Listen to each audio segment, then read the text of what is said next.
O Eterno, bendito seja o seu glorioso nome, escreveu com a sua mão Zahor et Yom HaShabbat Lekadshu. Lembra-te, o dia de Shabbat, para santificá-lo.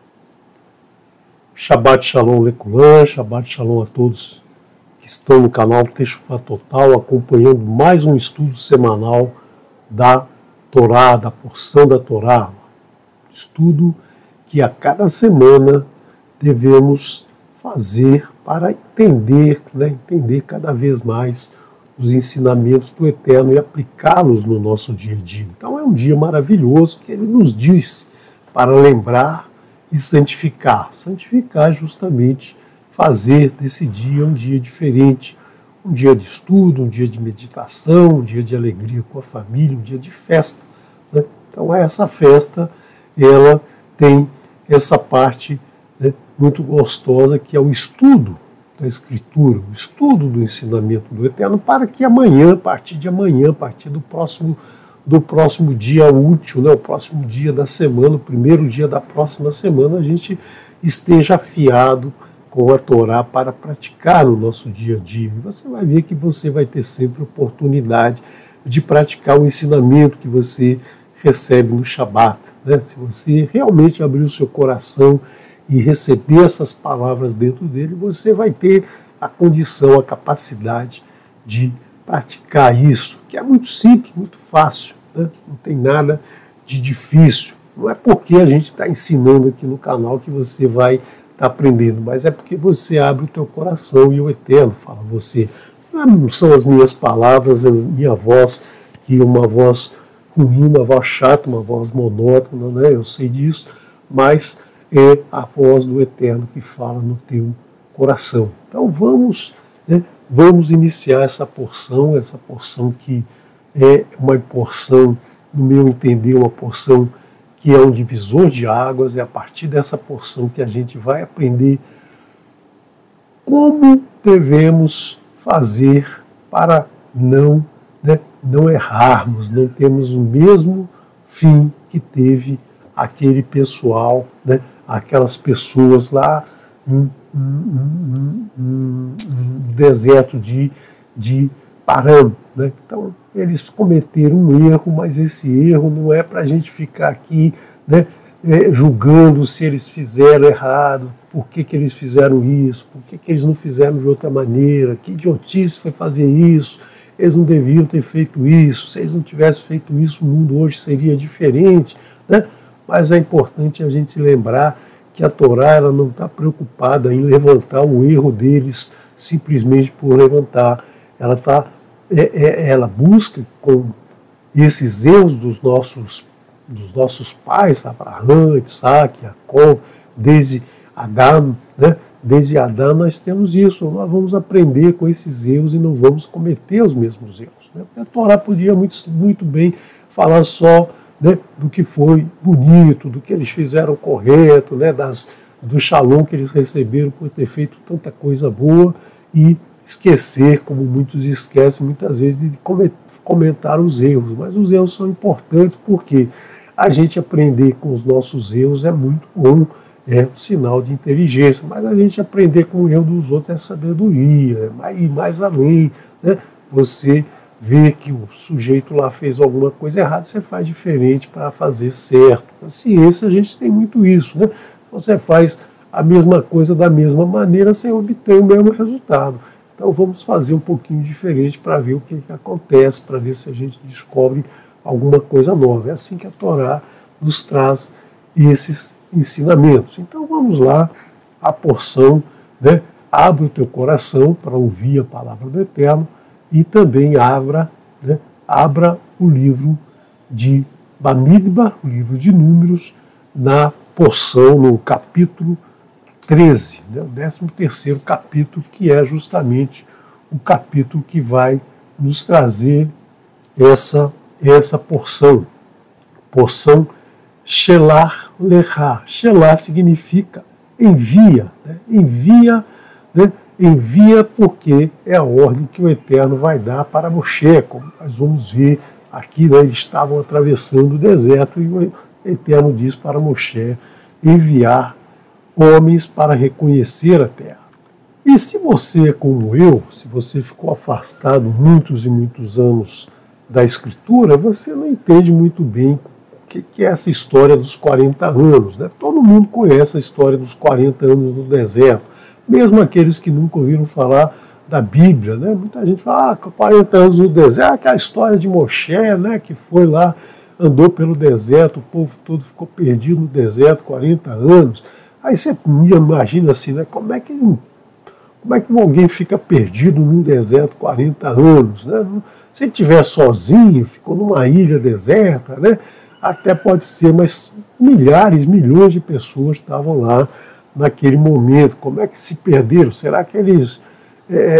o que aconteceu que tantos milhões de pessoas se perdem assim e ficam 40 anos vagando, né? Vagando no deserto? Então vamos ver essa região que a gente pega aqui desde a saída deles lá de Goshen, de Mitzrayim, e eles vão então caminhar por aqui. A gente já estudou isso lá no livro de Shemot, né? Nós vimos a caminhada deles até aqui o Sinai, depois eles caminharam novamente. Nós vimos na porção anterior que eles levantaram acampamento e saíram, foram parar aqui em Kadesh Barnea, e depois nós vamos ver nos próximos capítulos de Bamidbar que eles vão chegar a Yeriho. Então, se você pegar essa porçãozinha aqui que dá 50 quilômetros e tentar traçar aqui em cima, grosseiramente como eu fiz, né, e somar esses pedacinhos, você vai ver que dá aí algo em torno de 1.200 quilômetros. Né? 1.200 quilômetros, e considerando aí que são milhões de pessoas, né, homens acima de 20 anos, 600 mil, mas tem as mulheres, tem as crianças, tem os Erevrave, estão transportando carroça com coisas em cima, né, boi. Então o negócio não era uma velocidade muito grande que eles andavam. Então vamos supor aí uma velocidade de 3 km por dia, é bastante, mas dá para andar aí com esse grupo. Então daria aí 1.200 dividido por 3, daria 400 dias, ou seja, 400 dias para fazer isso aqui, um pouquinho mais de um ano, daria para eles saírem de Goshen e chegar a Yeriho. Né? Se eles fossem então por aqui, pelo Mediterrâneo, bordeando o Mediterrâneo, aqui ainda seria muito mais rápido, né? Porque aqui a distância é praticamente a metade do que a gente traçou aqui. Então não dava para entender, eu realmente não entendi esse negócio dos 40 anos aqui. Né? Por que perder esse tempo todo? O que eles ficaram fazendo aqui nesse deserto e por que ninguém saiu correndo e foi para lá para chegar em Canaã? Então, quando a gente começa a estudar, a gente começa a perceber, né, o que aconteceu, por que aconteceu e o que a gente tem que fazer hoje para que para que a gente não fique perdido, né, para que a nossa vida não perca aí tanto tempo de vida perdido num deserto de preocupações, de elucubrações, de viagens mentais que não levam a lugar nenhum. Então vamos ver aqui o que aconteceu. Né? Vamos ver então o que aconteceu. Nós vamos partir do livro de Bamidbar, capítulo 13, verso 1, né? Segundo as traduções, conforme as traduções. Né? As traduções nos trazem aí esse ensinamento, e é esse ensinamento que a maioria das pessoas tem. As pessoas não leem o original, leem as traduções, e aí então eu vou começar a estudar com as traduções. O que a tradução nos traz sobre esse texto. Então, Adonai disse para Moshe: Shelah envie alguns homens para fazer o reconhecimento da terra de Canaã, que dou ao povo de Israel, né, conforme ele havia prometido lá, né, para Avraham, conforme foi dito por Noar, né, a terra de Canaã seria dada aos descendentes de Shem. De cada tribo ancestral, envia alguém que seja líder da tribo, ou seja, de cada um dos descendentes de Jacó envie um responsável, alguém que represente a tribo. E aí Moshe obedeceu. Moshe fez o quê? Enviou-os do deserto de Parã, conforme Adonai lhe tinha ordenado. Todos eram homens da liderança dentre o povo de Israel. Aí a gente começa, né? Você que leu a porção, você que leu aí a sua tradução, você deve ter pensado essas mesmas questões, ou até outras, né?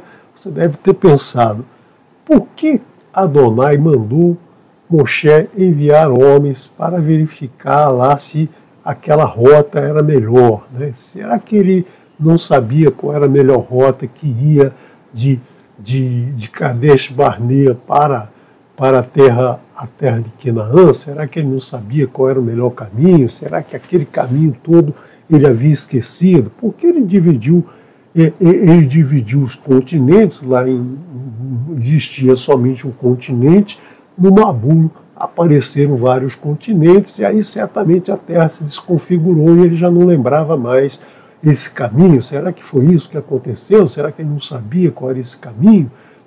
Não é verdade, ele sabe todos os caminhos, ele conhece a Terra de todos os caminhos da nossa Terra. O interior e o exterior da nossa Terra é bastante conhecido.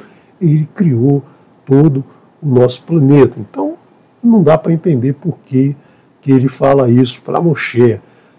Também ele mandou verificar se realmente era uma terra que mana leite e mel. O que é o leite da terra? O leite da terra não é o leite da vaca, né? Porque a vaca não é da terra, a vaca anda sobre a terra.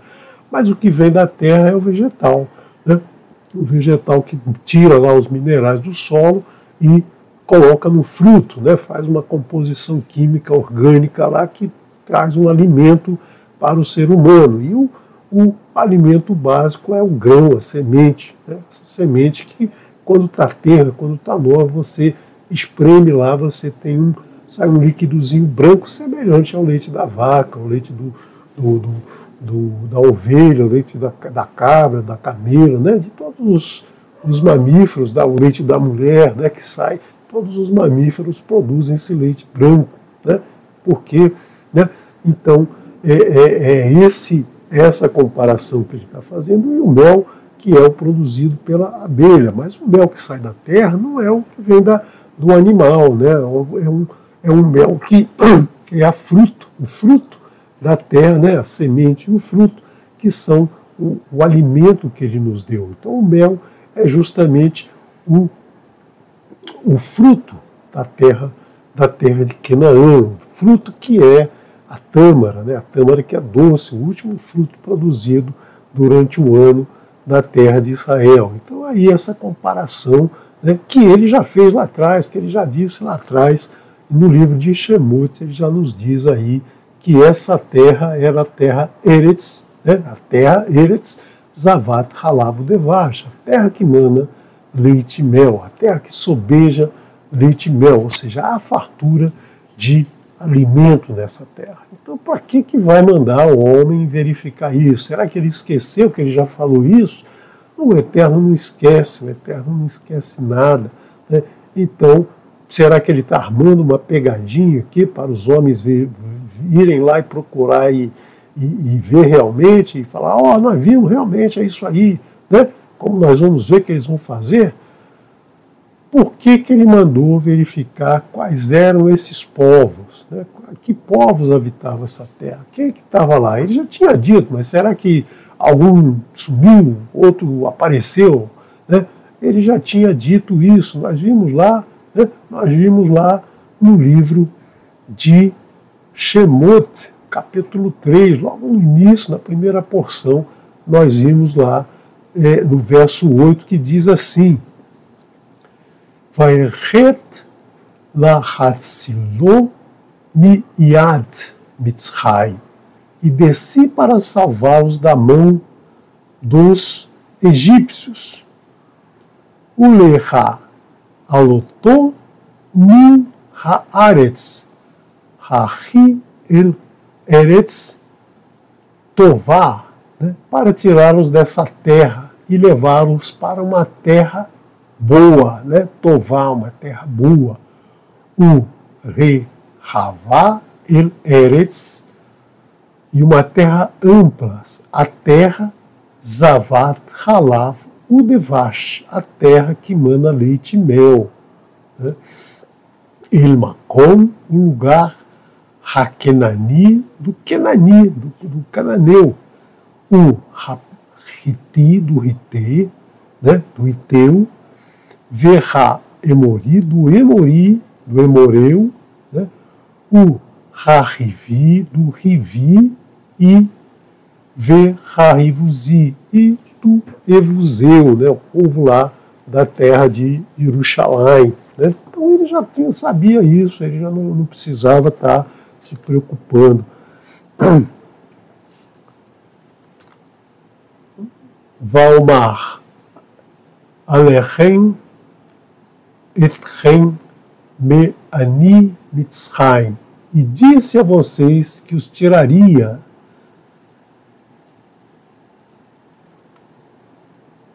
Me Ani Mitzrayim, e disse a vocês que os tiraria da terra, né, da miséria do Egito. Eretz Ha Kevani, o Ha-Hiti, Verha Emori, Verha Prizi, Verha Hiti, Verha Ivuzi, e os levaria para a terra do Kenani, do Hiti, do Rivi, do Ivuzi. Eretz Zavat Halav Udevash. Então, a terra que mana leite e mel. O Eterno já disse isso lá em Shemot. 2 vezes eu trouxe para vocês, mas se você procurar dentro do livro de Shemot, você vai achar mais vezes dentro do livro de Vaikra, você vai ver também no livro de Bamid de Maria, que também já repetiu isso. Então, a gente já sabia, né? Já sabia que a terra é ampla e boa, que a mana leite e mel, que quem são os povos que vivem ali, né? E que ele levaria todo mundo pela mesma rota. Então, para que ele mandou, né? Mandou aquele Moshe enviar aquelas pessoas? Não precisava ele ter mandado isso, né? E mais, né? Porque ele se aborreceu quando os homens voltaram desse tour, dessa viagem de reconhecimento, de ir lá conhecer a terra. Né? Por que ele se aborreceu nisso? Então, o que a gente conclui dessa questão toda é justamente essa pergunta: por que enviou esses homens? Será que foi por sua vontade que eles foram? Né? Vamos analisar agora um pouquinho mais aprofundadamente o que aconteceu nessa época. Né, o que estava acontecendo e o que levou a essa famigerada ordem, né, a essa ordem que o Eterno deu para as pessoas irem lá verificar algo que ele já tinha certeza, que ele já tinha falado várias vezes, que o povo já tinha ouvido da boca do Eterno várias vezes, mas novamente foi ordenado para verificar. Então eu quero voltar, né, lá naquele momento da saída do Egito. Porque o físico sempre gosta muito das condições iniciais, a posição e o tempo, né? O local inicial onde as coisas acontecem e o momento inicial em que as coisas acontecem. Isso é um prato cheio para o físico, né? Estudar aí qualquer movimento. Então o Eterno definiu aí o calendário, né? Esse calendário aqui será o solar ou será o lunar? Qual que eu vou usar? Na verdade, eu vou usar o calendário médio, né? 365,25 um pouquinho dias o calendário solar, 354, um pouquinho o calendário lunar, a média dá 360, que os matemáticos usaram 360 para ser o número de graus de um círculo, né? Que depois atribuíram aos sumérios, mas a gente já vê aqui na Torá, já está definido isso. E por que não é o outro calendário? Porque muito simplesmente o Eterno definiu aqui que o mês de Nissan é o mês da primavera, então não precisa a gente ficar naquela coisa de somar dias para que o mês, né, o mês de Nissan caia na primavera. Esse primeiro aqui, né, esse primeiro funcionou corretamente. Você vai ver que vai dar certinho as datas que eu vou colocar aqui nesse calendário. E o Eterno não diz, olha, era o ano de 2448. Não, o Eterno não fala as datas dessa maneira. Ele define o Bereshit. Né? Qual foi o Bereshit aqui?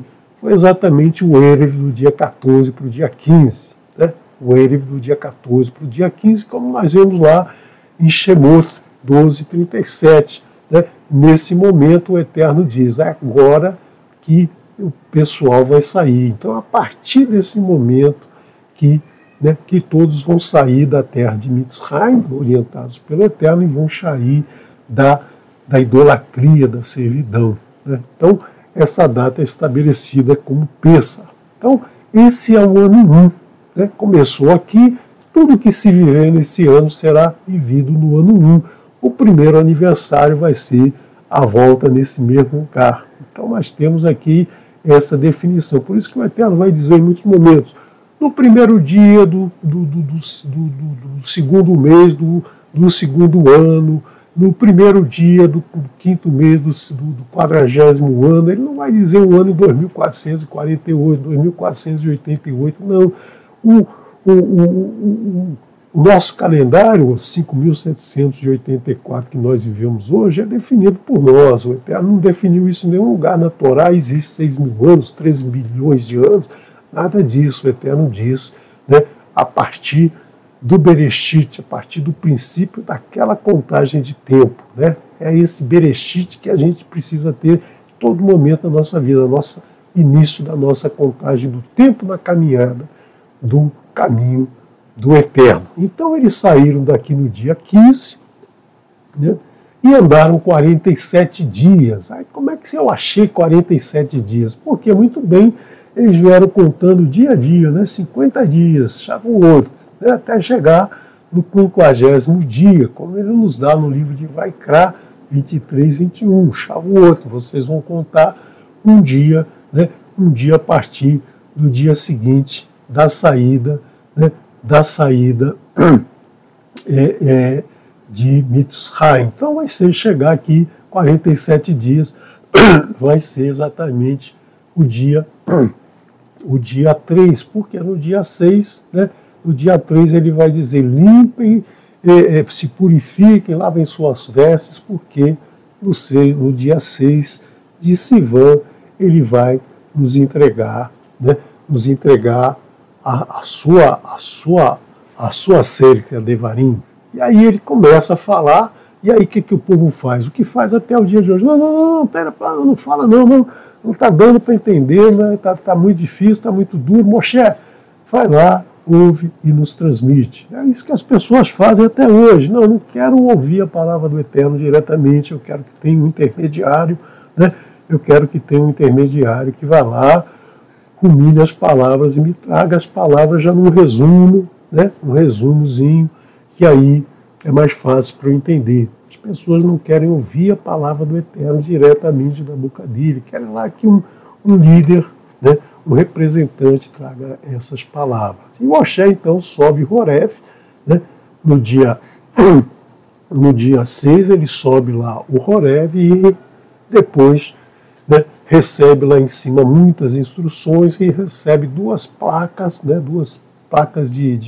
de pedra que o Eterno preparou essas placas, gravou as séries de Devarim, e Moshe então 40 dias depois desce com essas tábuas para o povo. Mas só que nesse período de 40 dias o povo esqueceu, né, que estava lá, né, tudo que aconteceu em Mitzrayim, o Eterno, tudo que eles passaram nesses primeiros 47 dias, né, que eles caminharam aqui até o 12º estágio da Techuvá, né, no deserto do Sinai. Eles caminharam 12 estágios da Techuvá, né, receberam essa tábua, essas palavras do Eterno aqui no 12º estágio. Aí teve guerra com os amalequitas, né? E teve falta de água, teve um monte de coisa que aconteceu nesses 47 dias, mas eles esqueceram. Moshe caiu num buraco, Moshe não vai voltar mais, o leão comeu ele lá em cima, né? Ele não vai voltar mais, vamos fazer um objeto de adoração como a gente tinha lá no Egito. Né? Sentaram lá, fizeram um bezerro de ouro, Moshe desceu o Horeb, Moshe desceu o Horeb, quebrou as tábuas, morreu gente, né? E o Eterno quis acabar com todo mundo, e aí, né? Aí Moshe pediu pelo povo, Moshe sempre defendendo o povo ao extremo, né? Sempre defendendo todo o povo, né? Como um verdadeiro líder, e o Eterno então, né? O Eterno então aceita de Moshe esse pedido de perdão pelo povo. Moshe então sobe lá e fica 40 dias após o bezerro de ouro. Moshe mais 40 dias, veja aí os 40 dias se repetindo, né? 40 dias lá pedindo para o Eterno não destruir o povo, e depois, né, depois ele retorna, traz esse perdão para o povo, e sobe novamente. O Eterno diz: pega 2 tábuas, talha 2 pedras iguaizinhas àquelas, que agora eu vou escrever novamente as mesmas palavras. Né? Então nós vemos aqui essas datas, né, se você olhar bem, ela não aparece, né, ela não aparece descrita na Torá, mas pela narrativa você consegue encontrar essas datas certinho dentro da Escritura. Então o Eterno vai nos dizer exatamente, né? Passados 40 dias, você soma 40 dias ali, vai dando certinho. Sempre lembrando, né, que o dia inicia no Erev e termina no Erev. Né? Então é isso que a gente tem que sempre ter em mente. E aí, né, como Moshe aqui, né, nessa segunda subida, ele pede perdão para o Eterno, e o Eterno perdoa, mas essa afirmação desse perdão virá exatamente com as 2 tábuas finais que são entregues para Moshe, e ele desce 40 dias depois, né? 40 dias depois, que é a confirmação desse perdão, que é justamente o dia do Yom Kippurim. Então, como que a gente consegue ser perdoado no Yom Kippurim? Se a gente obedece às 2 tábuas. Se não obedecer às 2 tábuas, você não vai ter expiação no dia do Yom Kippurim. Então, todas as datas são bem amarradas pelo Eterno. Moshe, então, traz todas as informações, o povo faz uma terumá, recolhe material para o Mishkan, constrói o Mishkan, que termina, segundo os sábios, aqui não está na Escritura, mas os sábios estabeleceram ou encontraram que o dia 25 de Kislev, né, o dia 25 de Kislev, que é o dia que futuramente vai ser o dia de Hanukkah, foi quando o Mishkan terminou, ficou pronto o Mishkan. Então isso aconteceu no primeiro ano da saída de Mitzrayim. E aí o Eterno diz no livro de Shemot, capítulo 40, verso 1 e verso 17, que eles levantaram o Mishkan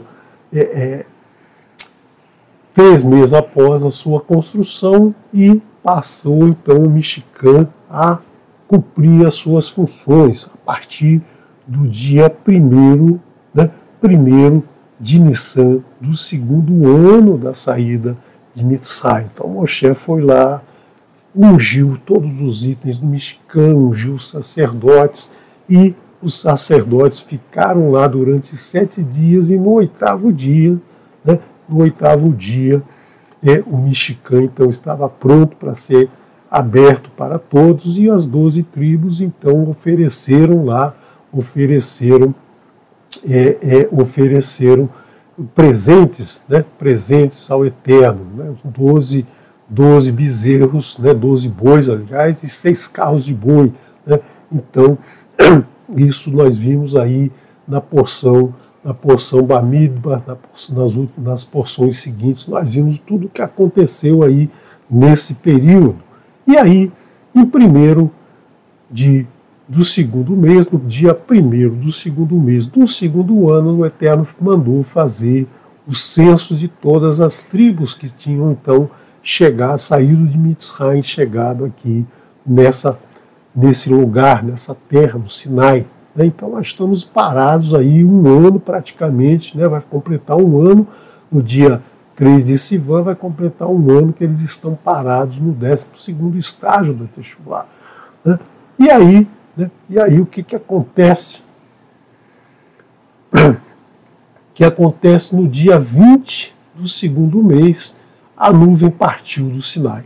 Então a nuvem, nós vimos na porção anterior que no dia 20 do segundo mês, no segundo estágio da Teshuvá, a nuvem subiu e começou a caminhar e saíram todas as tribos, começando pela tribo de Nachshon, a tribo liderada por Nachshon, a tribo de Yehudá, e finalizada pela tribo de Dan. A tribo de Dan era aquela que vinha fazia um pente fino no local do acampamento para poder então verificar tudo que havia sido esquecido, lá fazia aquela limpeza e levava tudo lá para quem tinha perdido alguma coisa. Né? Então ele fechava lá a caminhada, fechava a saída daquela região.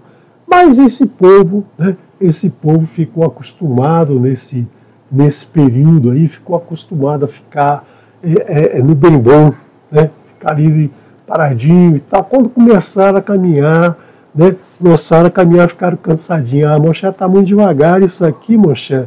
Nós levamos 10 dias, né? Nós levamos aqui 40 dias novamente, Moshe. Vai de 40 em 40 não dá, Moshe.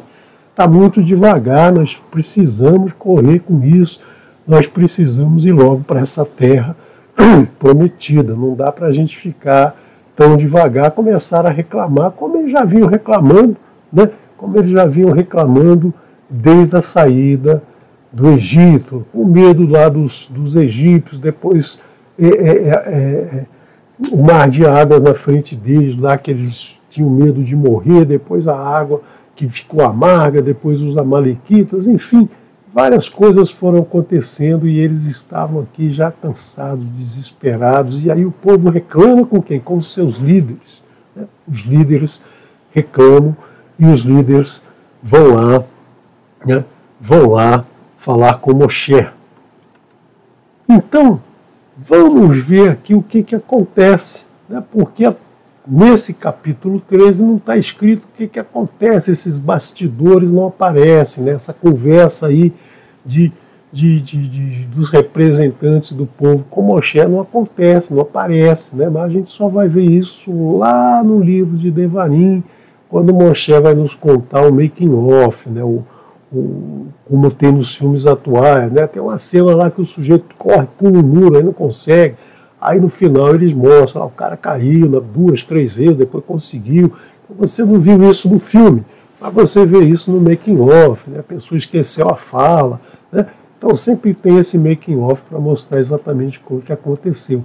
E Moshe poderia ter feito o seguinte, vou ficar quieto, né? O povo vai entender do jeito que quiser, mas Moshe, nós vimos no último capítulo 12 que Moshe era o homem mais humilde da face da terra, ou seja, ele era uma pessoa que admitia os seus erros, confessava os seus erros, explicava por que ele errou, como ele errou e se arrependia daquele erro, não errava novamente.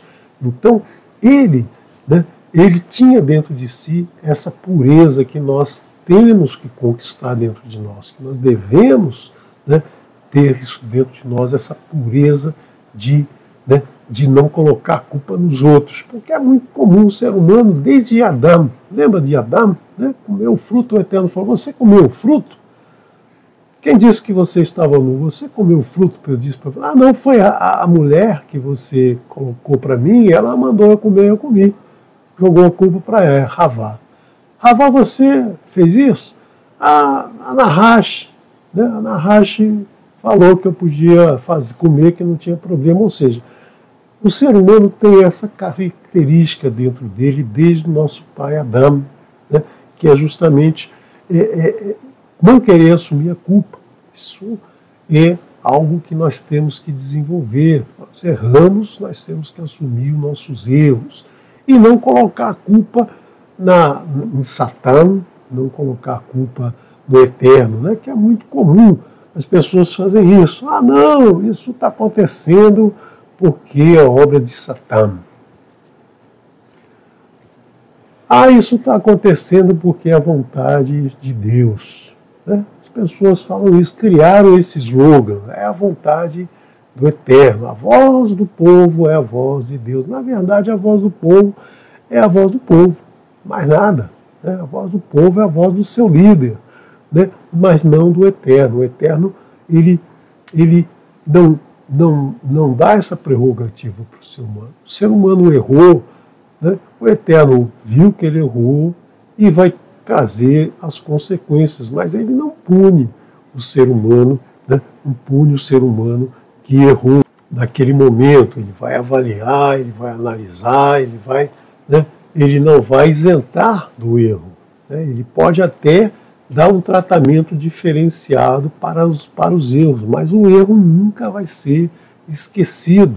Né? O Eterno, então, ele tem a sua vontade, que ele colocou no ser humano, que o ser humano caminhe em Shalom, que o ser humano caminhe o caminho correto, mas ele permite que o ser humano, né, exerça a sua vontade. Então, se o ser humano quer fazer diferente, ele permite. Ele, não, você não vai fazer isso, e se fizer, está torrado agora para... Não, o Eterno não faz isso, o Eterno permite, né? E, lógico, tem consequências. A consequência sempre vai existir. Ela não deixa de existir. Então, o que ele quer? Que a gente aprenda, né, justamente com esses erros que são cometidos, para que a gente não fique sempre errando, né, colocando a culpa nos outros, e depois nos outros, e nos outros, e nos outros, ou no Satã, ou no próprio Eterno, ou ao azar, que é isso que as pessoas fazem. Não, eu não errei.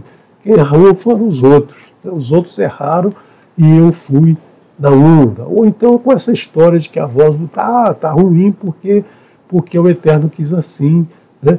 O Eterno que quis assim, então não é assim que tem que ser. Né? Cunharam até uma história aí, que eu já procurei na Escritura, já conversei aí com os outros morim. Vocês viram isso em algum lugar? Porque eu não vi, eu não achei, que nenhuma grama cresce sem que seja a vontade do Eterno. Não é assim, né? Não é assim, isso não está escrito em lugar nenhum.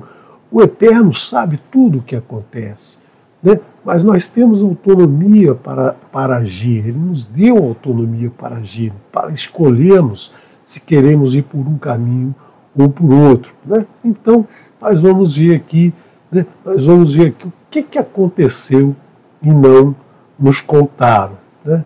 O que aconteceu e não nos contaram. Justamente quem vai nos dizer isso é o próprio Moshe. Né? Moshe vai nos dizer lá no capítulo 1 de Devarim, no livro de Deuteronômio, no verso 19. Vanissa mehorev vanelech et kol hamidbar hagadol vecha norah hahu. E saímos do Horeb e passamos por esse deserto grande e temível.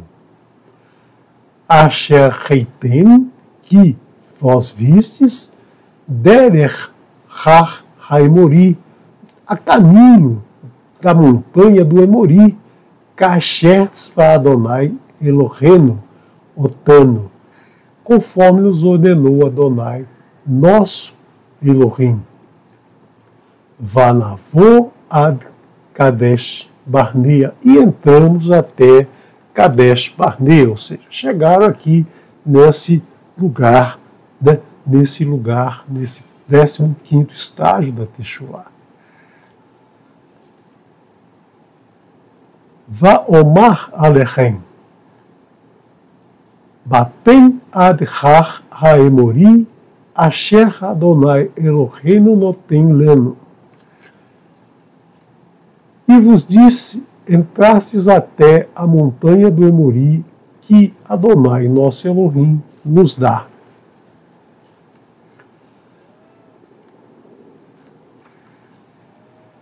Re'e, Natan Adonai Elohecha lefanecha. Veja, coloca Adonai, teu Elohim, lefanecha et haaretz ale.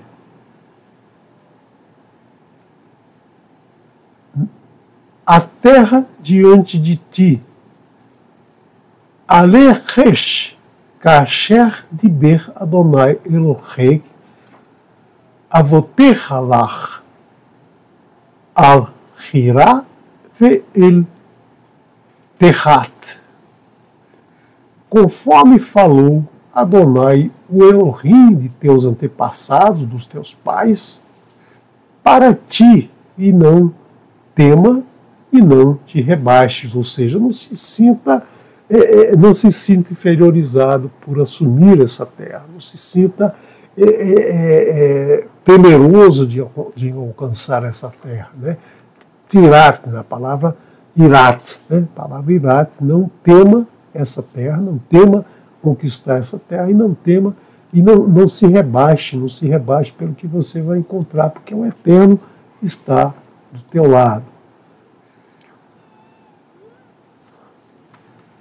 Vetikru kivum elai kulechem va tomeru.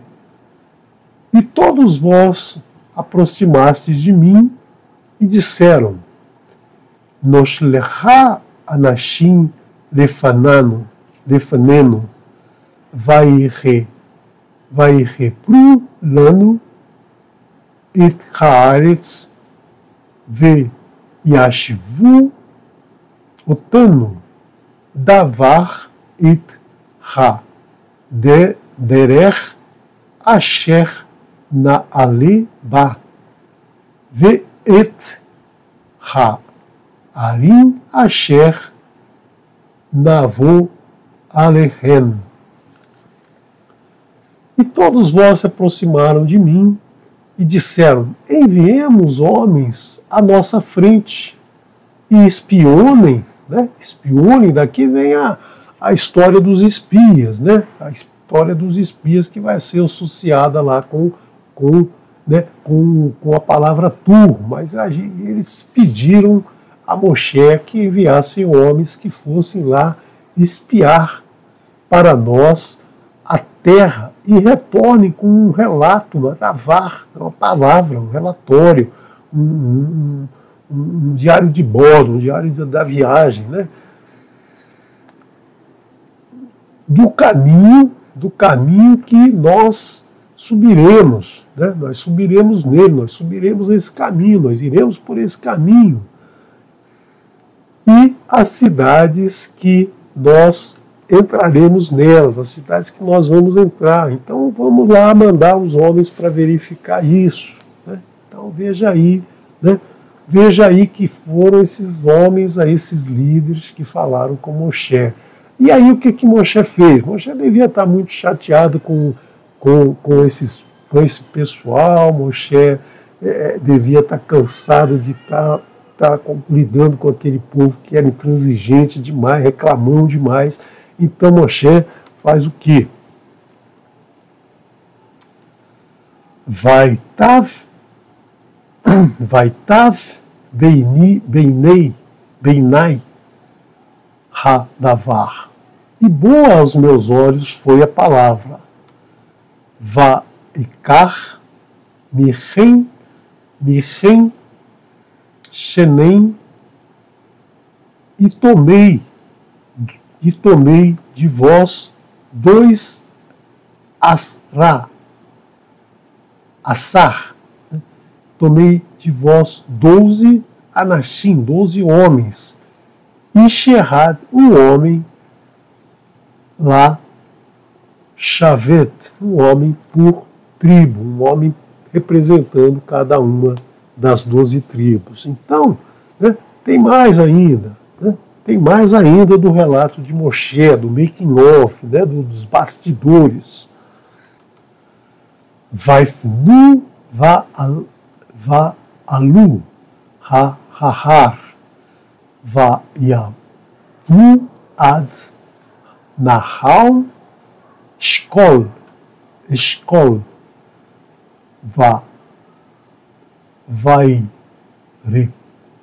vaireglu otam.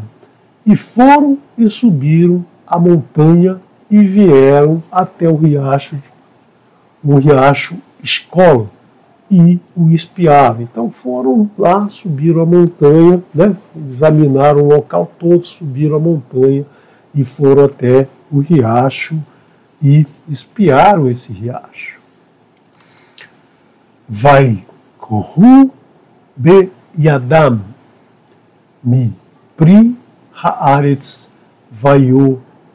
vayorhidu eleno, e tomaram nas mãos do fruto da terra e nos trouxeram.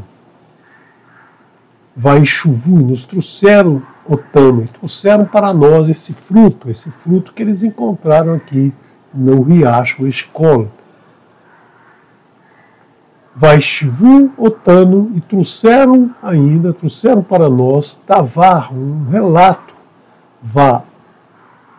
vaiomeru, e nos disseram, né? Trouxeram um relato e nos disseram. Isso aqui tudo está no capítulo 13, né? Está no capítulo 13 os acontecimentos, mas como aconteceu, nós só vamos saber no livro de Devarim, no livro em que Moshe, né? Moshe não tem vergonha de dizer o que aconteceu.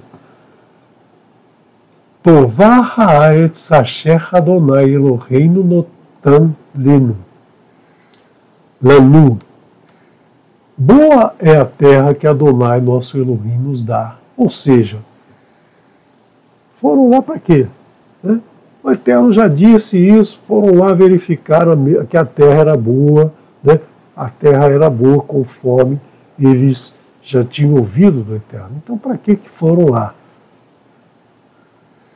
Na verdade, as traduções ensinaram a gente de forma errada, levaram a gente a concluir uma coisa errada. Né? Não foi o Eterno que quis essa viagem, não foi o Eterno que mandou enviar homem nenhum, não foi o Eterno que quis confirmar aquilo que ele já havia dito.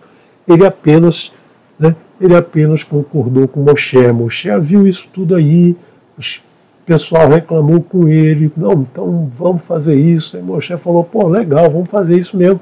Ele deve ter ido lá falar com o Eterno falou, Moshe, você quer fazer isso? Então você vai fazer, não tem problema nenhum. Né? Mas o Eterno faz isso com todos nós. Você quer fazer algo errado? Você vai fazer. Ele não vai te impedir. Você é dono da sua consciência, você é dono do seu caminho, você faz o teu caminho. Tem consequências, né? Você sabe disso.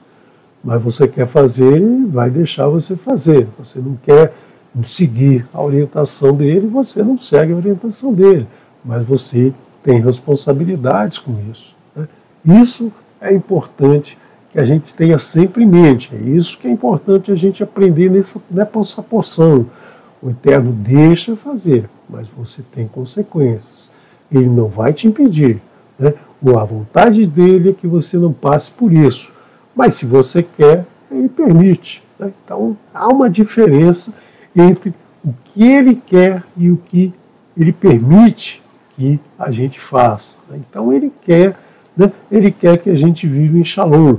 Ele falou para Adão, não coma do fruto, porque no dia que comer, morte morrerás. Era uma orientação. Adão poderia não ter comido, Havá poderia não ter comido e tudo seria diferente. Né? Não sabemos como seria, porque nós vivemos a partir desse acontecimento, a partir dessa escolha. Né? Mas se ele tivesse obedecido, o mundo seria diferente. Se eles não tivessem aqui saído da nuvem, hoje, né, a história do mundial seria diferente nesses últimos aí 3.000 e tantos anos. Né? Então, é do jeito que é, porque erros foram cometidos, né? Erros que mudam todo o rumo da história. Os líderes né, os líderes que quiseram mandar os homens, e Moshe concordou com eles. Moshe achou legal, é boa essa ideia, vamos fazer. Eu não sei se Moshe pensou realmente nas consequências ou se ele simplesmente não queria se aborrecer com aquele grupo que vinha, né, que vinha perturbando, reclamando. Por quê?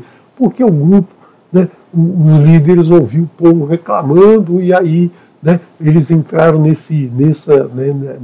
criaram esse verso, a voz do povo é a voz de Deus. O povo está reclamando, é porque Deus está reclamando. Então vamos, se o povo quer que a gente corra, vamos então, né, aceitar, porque isso é a voz de Deus. Isso não é a voz de Deus. A voz de Deus é que vocês sigam embaixo da nuvem, né, caminhando quando a nuvem caminha, parando quando a nuvem para, e não fazer de acordo com o que vocês querem. Mas aí, né, criou-se esse ditado e as pessoas se deixam levar por esse ditado aí que vale até os dias de hoje, mas é um ditado errado. Né? A voz do povo não é a voz de Deus, a voz do povo é no máximo a voz dos seus líderes, do líder lá da sua congregação, do seu país, do seu estado, né? O líder que comanda aí os destinos desse povo. Então, na verdade, a gente aprendeu tudo errado. Né? As traduções ajudaram a gente a entender errado. As traduções acharam que a gente obedeceu o Eterno e o Eterno castigou aquele povo. O Eterno, então, mandou eles irem e eles foram e o Eterno se aborreceu com eles. Então, a verdade foi nada disso. O Eterno não dá uma ordem errada. Né? O Eterno, ele permite que você faça aquilo que você quer. Né? Você quer fazer, você vai fazer. Mas tem consequências. Lembre-se sempre disso. Tem consequências. E se fizer certo, a consequência é boa. Se fizer errado, a consequência é ruim. Então vamos começar tudo de novo. Vamos começar a nossa porção aqui. Né? Tudo que eu falei aqui é um resumo, né? Um resumo do que a gente aprende por aí que não é a verdade que está na Escritura, que está na Torá. A Torá, na porção 37, chamada Shelar Lechá, ela tem que incluir isso aqui, ó. Lechá, Shelar Lechá. Envia para ti, envia para você, envia por você. Você quer, então você faz. Né? Você quer, você faz aquilo que você quer.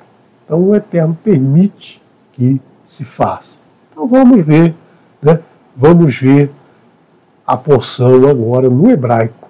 Então eu vou traduzir palavra por palavra, né? Vou traduzir diferente do que está nas traduções para que você entenda o que é o texto. Vaidaber Adonai el Moshe lemor. E falou Adonai para Moshe, dizendo: Shelach lecha anashim vayatur et eretz Kenaan. Envia para ti. E é isso que os tradutores esquecem de colocar. Que envie para ti, envie para você, envie porque é a tua vontade. Você quer fazer, então você faz. Né? Vai lá e faz. Né? Envie para você homens. E vá ver viatur. Né? E faça um tour, faça um turismo. Faça uma investigação, faça um reconhecimento, faça um passeio pela Terra, prestando atenção na Terra. É isso que a gente faz, né? É isso que a gente faz quando a gente faz um turismo. Essa palavra aqui, tur, né? As duas letras aqui, tur, ela ficou tão marcada que ela é usada até os dias de hoje. As pessoas acham que vem do inglês, tur, né? T-O-U-R, tur. Mas na verdade era o tur. O que é um tur? Né? Você ouviu falar lá que um determinado país é bonito. Não, vamos lá pegar a França. Né? Muita gente gosta de ir para a França. Lá tem a Torre Eiffel, né? Mas o povo parisiense é um povo meio duro, meio difícil, meio bruto, meio grosseiro, né? Mas você come bem, você tem um rio, você tem lá muitas obras de arte, você tem muitas esculturas. Tá? Ah, mas será que é mesmo? Vou lá ver.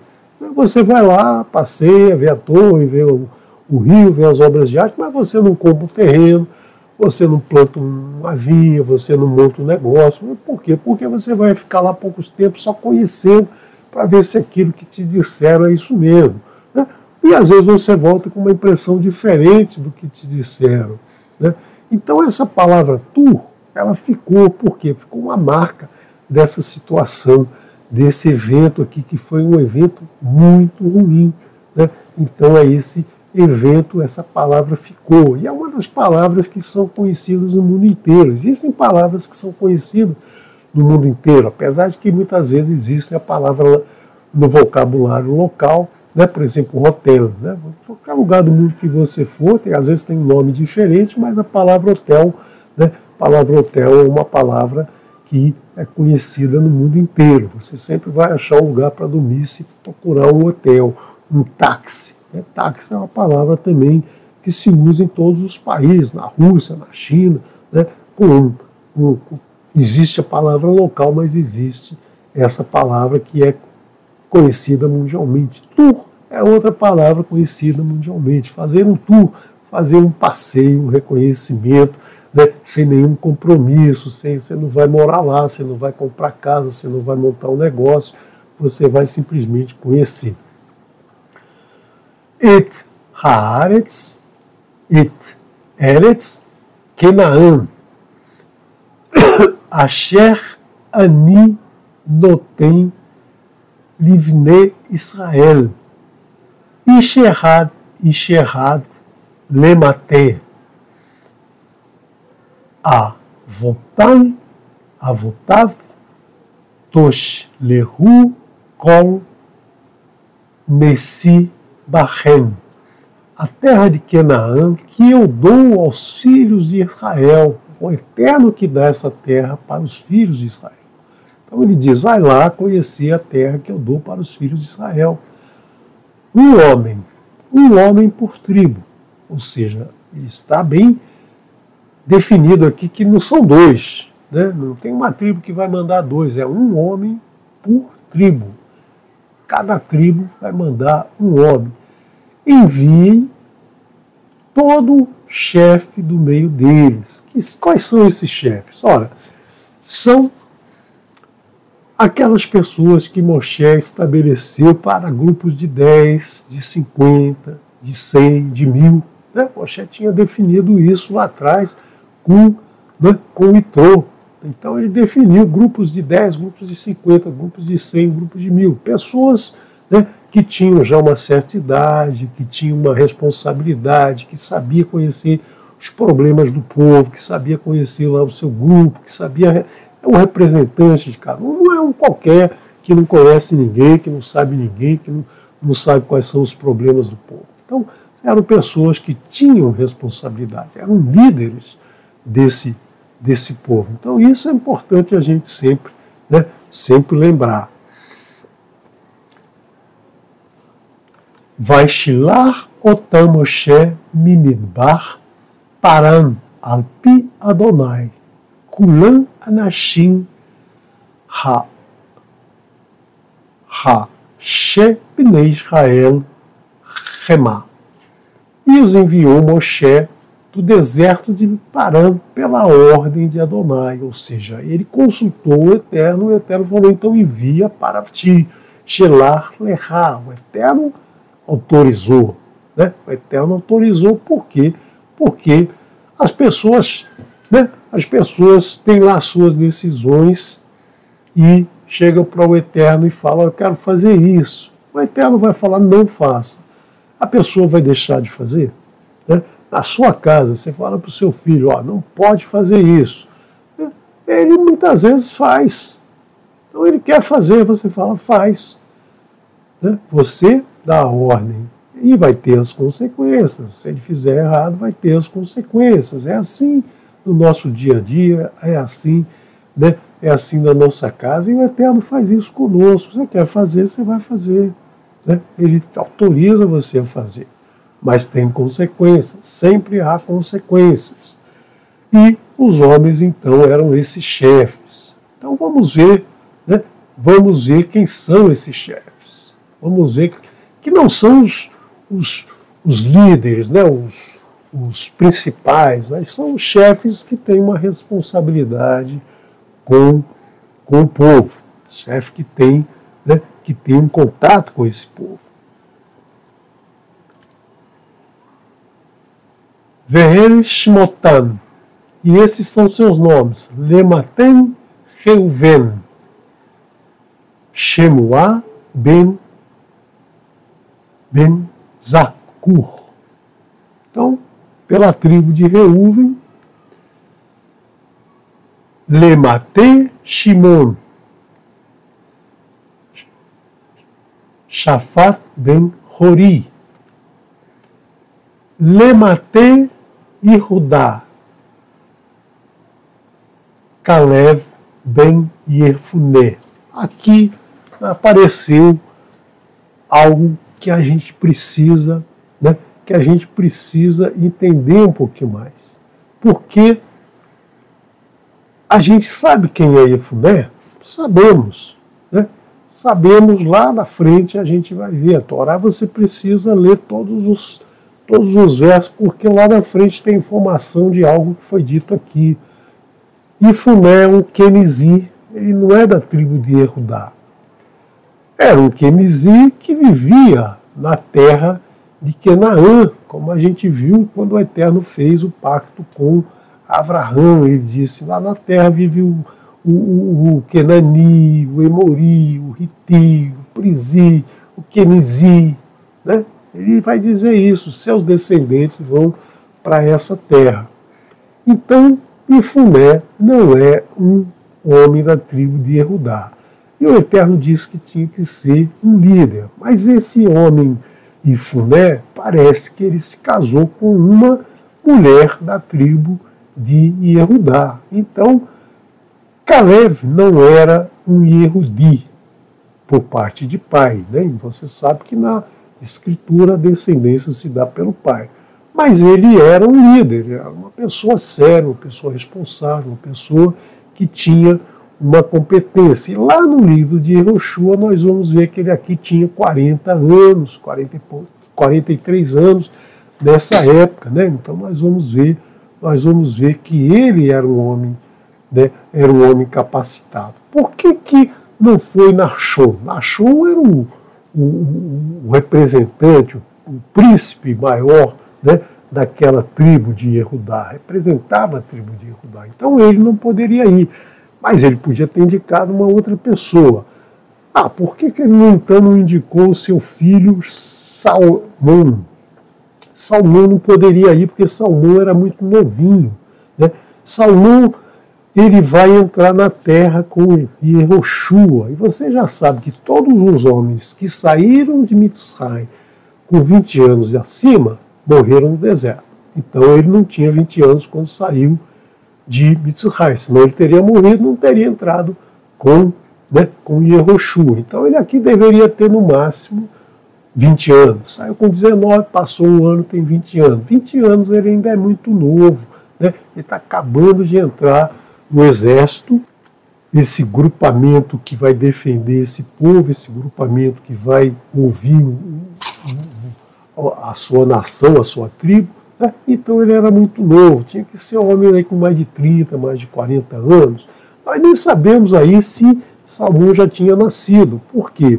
Porque ele pode ter nascido durante a travessia, né, dos 40 anos, ele pode ter nascido aí daqui um ano, 2, e quando chegar a entrar na Terra Prometida, ele vai ter lá por volta de 40. Né? Então, não podia ser esse. Então entrou esse senhor Caleb, né? Esse senhor Caleb que tem uma representação da tribo de Yehudá, porque era uma pessoa que tinha assumido, o Eterno vai dizer isso, ele assumiu, né? Ele assumiu a confiança no Eterno, passou a confiar no Eterno. Apesar do seu pai ser Quenizi, ele né, como muitos outros dentro da Escritura que não são da linhagem de Yehudá, eles andam no caminho do Eterno. Né? Então nós vamos ver mais sobre esse Senhor um pouquinho mais à frente, e isso é um alento para todos nós. Né? Esse personagem é um alento para todo aquele que quer caminhar, né? Quer caminhar o caminho do Eterno, mas não é um Yehudi, não é um descendente de Yehudá. Então nós temos aí na Torá muitos exemplos, né? Tamar, né? Nós temos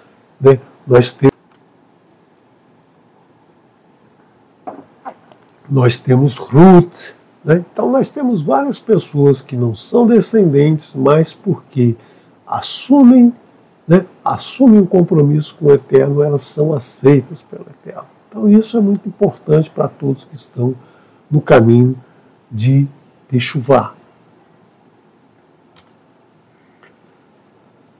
Lemate e Sarkar, Igaal ben Yosef. Lemate Efraim, Hoshea bin Nun.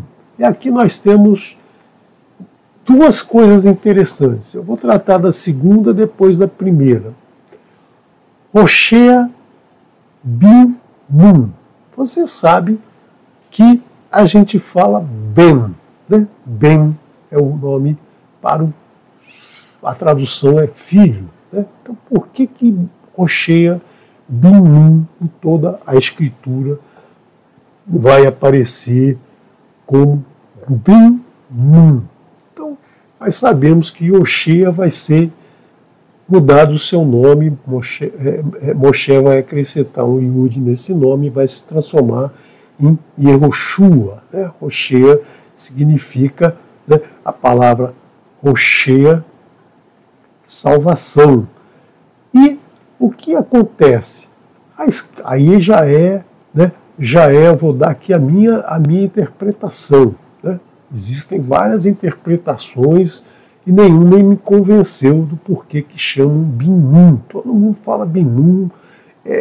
Qualquer lugar que você entra na internet aí fala Hoshea bin Nun ou Yehoshua bin Nun, sempre é bin Nun e não ben Nun. Né? Bom, quando a Torá foi escrita não havia sinal massorético, né? Não havia sinal massorético, então certamente isso falava ben Nun. Né? Era o som que era emitido, aí os maçoretas vieram e colocaram os sinais massoréticos de acordo com algumas regras bem estabelecidas, mas existe uma outra pessoa que tem uma importância, e o seu nome tem uma importância muito grande, e muitos sábios não queriam, não quiseram, não aceitam até hoje, né, a presença daquela pessoa dentro da Escritura, não aceitam os seus ensinamentos dentro da Escritura, não aceitam toda a mística que fizeram em torno desse nome, e aí querem diferenciar. Por quê? Porque o nome Yehoshua, com o tempo, passou a ser abreviado, passou a ter um nome, né,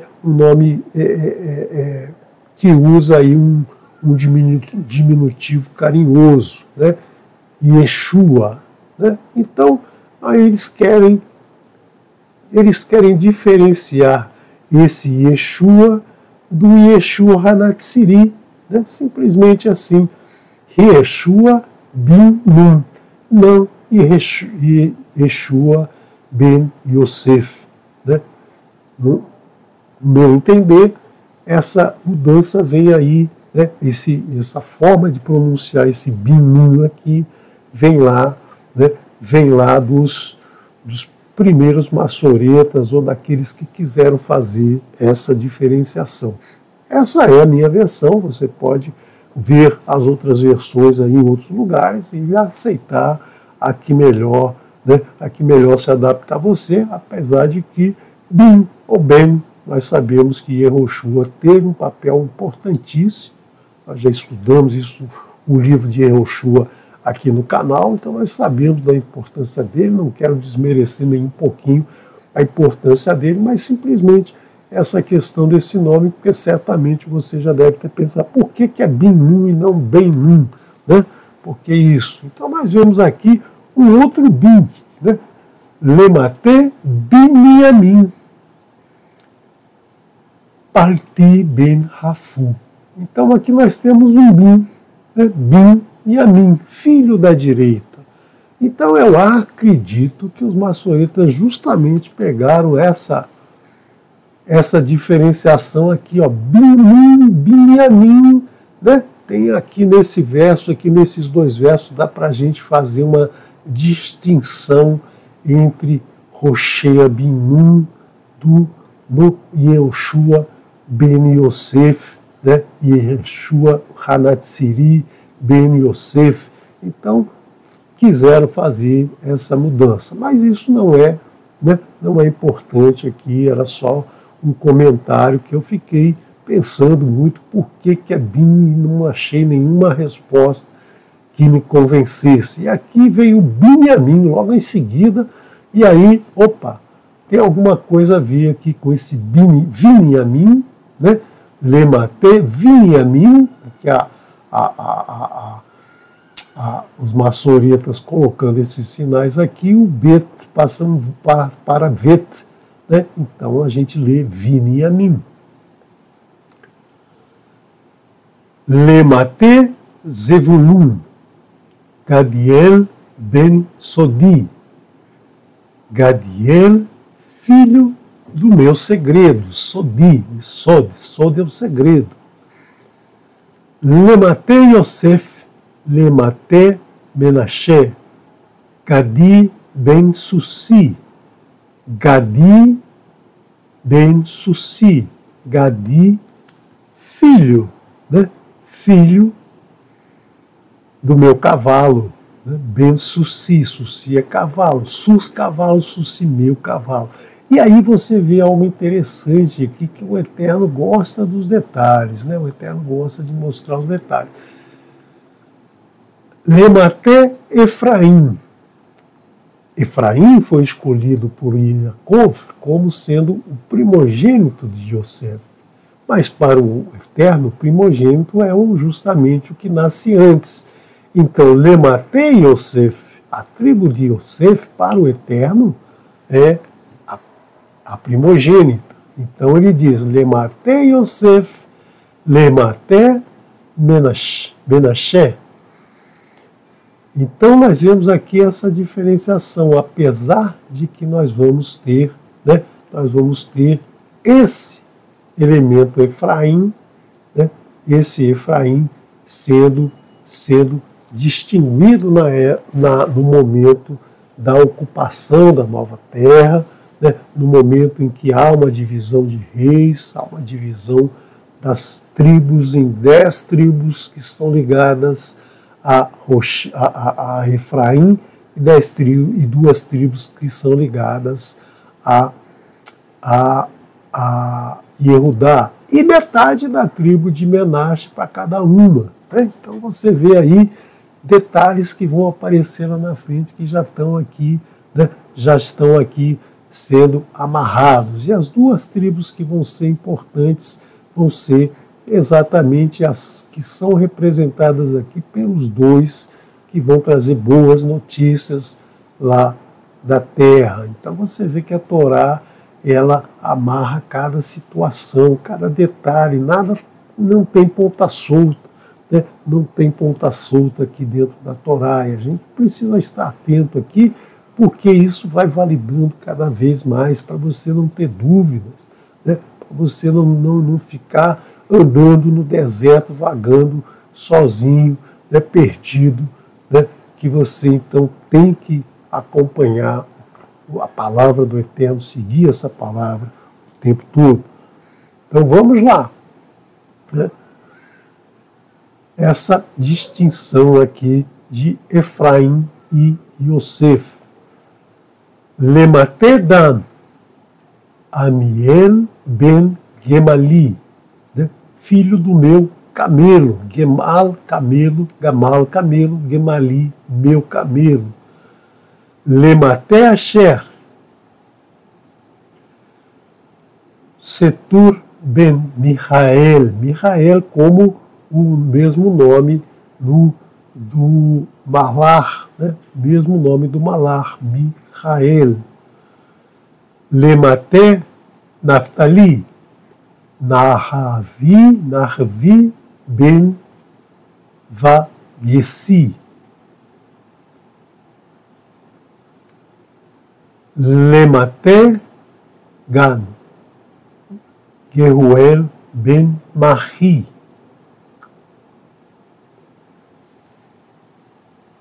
Ele Shemot Ha'anashim Asher Shalach Moshe Latur et Haaretz. Vaikra Moshe le Hoshea bin Nun e Roshua. Então aqui nós temos um acréscimo que Moshe fez ao nome de Hoshea. Então o nome de Hoshea passa a ser Yehoshua, né? Porque acrescentou esse Yud. E o que significa acrescentar esse Yud? Ele já fez antes, já apareceu lá no livro de Bamidbar 11:28, já apareceu no livro de Shemot 17:9. Nós já vemos que Moshe chamou muitas vezes Hoshea de Yehoshua. Né? Por que se acrescenta esse Yud? O Yud significa o braço direito. Né? Então, Hoshea era o braço direito de Moshe. Então, Moshe designava ele como seu representante. Como esse grupo vai lá no lugar sem a presença de Moshe, vai o seu representante legal, né? Aquele que tem procuração para responder por Moshe, o líder daquele grupo. Então, esse líder recebeu esse Yud, né? E esse Yud depois passa a ficar no nome. Então, é uma forma, né, de que muitas vezes hoje as pessoas colocam o fulano, o nome do fulano, Doutor José. Mas o doutor não está no nome, mas foi acrescentado porque ele tem um grau, ele tem uma autoridade investida no nome dele. Senhor presidente, né? Senhor presidente, o cara já não é presidente há mais de 20 anos, mas é o presidente que está lá. Por quê? Porque foi um cargo atribuído a ele. Então, esse nome passa a entrar dentro do seu nome, né? Então, há essa variação aqui. E o interessante é que nós temos aqui 3 letras do nome do Eterno, Yud, Rei, Vav. Né? Então, mostrando aqui que ele tem dentro dele esse peso, essa capacidade de realizar, como ele vai realizar depois, né? Como ele vai realizar depois da morte de Moshe. O próprio Eterno vai escolher Yehoshua como sendo o que vai dar seguimento, né? Seguimento a toda a condução do povo. E é interessante notar que depois, né, esse nome Yehoshua vai se tornar, vai ser usado um nome que é um nome, um diminutivo carinhoso, né? Assim como as pessoas chamam Carolina, passa a chamar Carol. Eu tenho um exemplo muito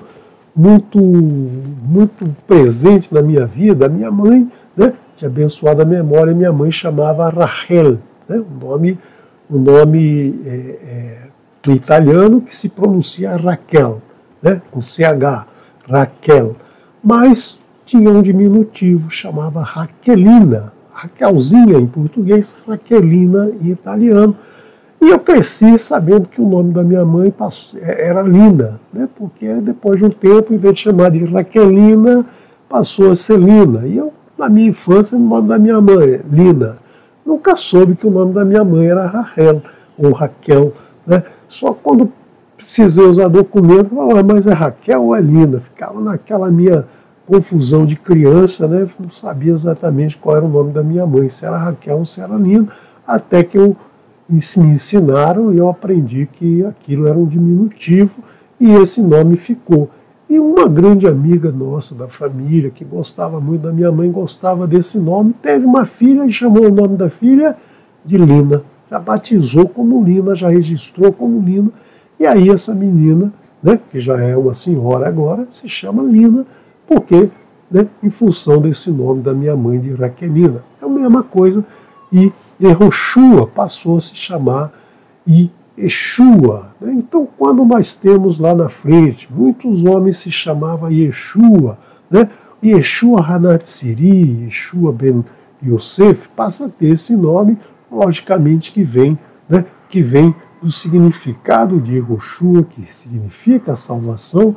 Né? Então, quando o Malar diz ele vai se chamar Yeshua, porque ele, Yeshua, o povo, ele vai se chamar Salvador, porque ele salvará o povo, é justamente esse diminutivo desse nome Yehoshua. E por isso que eu digo que os maçoretas lá resolveram chamar Yehoshua Pinim para diferenciar de Yehoshua Ben Yosef. Né? Pode ser que sim, pode ser que não. Né? Mas isso não é o mais importante nessa porção. O mais importante é o que está por vir, né? Porque vai acontecer muita coisa aqui ainda.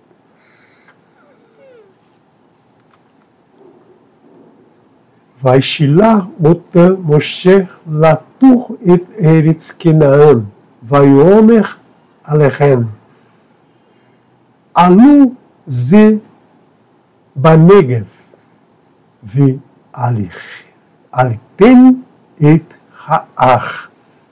E os enviou Moshe para investigar a terra de Canaã. E disse-lhes, subam este Negev e subam a montanha. Muitas vezes a tradução não traz esse subam duas vezes aqui. Mas esse subam aqui é importante, porque quando você sobe a Canaã, quando você vai a Canaã, você sobe. Né? Quando você vai a Jerusalém, você sobe. Né? Então você precisa vencer todas as dificuldades para subir a terra que o Eterno te concede, o Eterno te dá, o Eterno diz para você que aquela terra é ampla e boa, você precisa subir acima de todas as suas necessidades básicas, de toda a sua vontade de fazer coisas erradas, você precisa subir. Moshe está dando aqui uma dica. Quer ir, você tem que subir. Não quer ir, fica aqui embaixo. Né? Então esse é um ponto que eles estavam aqui, né? E vão subir o Negev, né? Vão subir o Negev e vão subir para Canaã. Então eles vão fazer esse caminho aqui e mais na frente nós vamos ver que eles vão, né? Que eles vão se rebelar, nós vamos ver isso talvez amanhã pela manhã, eles vão se rebelar aqui, vai acontecer alguma coisa, e a próxima porção, né, a próxima porção que vai acontecer em função das determinações do Eterno aqui, vai ter uma revolta de Cora e os seus 250 homens, né, dos seus 250 seguidores de Cora, que fizeram também muita coisa ruim. Mas vamos, né, nós temos sempre que lembrar que ir para a terra que o Eterno nos prometeu é uma subida por muitas dificuldades. Não é fácil, não é simples. Nós temos que subir, nós temos que nos erguer sobre todas as nossas dificuldades. Reitem et haaretz, machi ve'et ha'am ha'yoshev alecha, che chazak hu, ha'rafe, ha'meat hu in ra. E vejam a terra, como ela é. E o povo habitante nela, o povo que está lá, Raishiv, o povo que se assenta nela, o povo que está vivendo lá. Qual é a topografia? Né? Como é que ela tem montanhas, tem rios, tem caminhos para a gente percorrer? Qual é o povo? Qual é o seu caráter? É um povo, né? É igual o que falam lá da França, de Paris, o cara é nervoso, o cara é irritado, o cara não dá atenção, o cara, né? Será que esse povo é assim, ou é um povo hospitaleiro, um povo que recebe bem? Né? A terra é boa, mas o povo é ruim, ou a terra é ruim, mas o povo é bom? Né? Será que esse povo é moral ou não?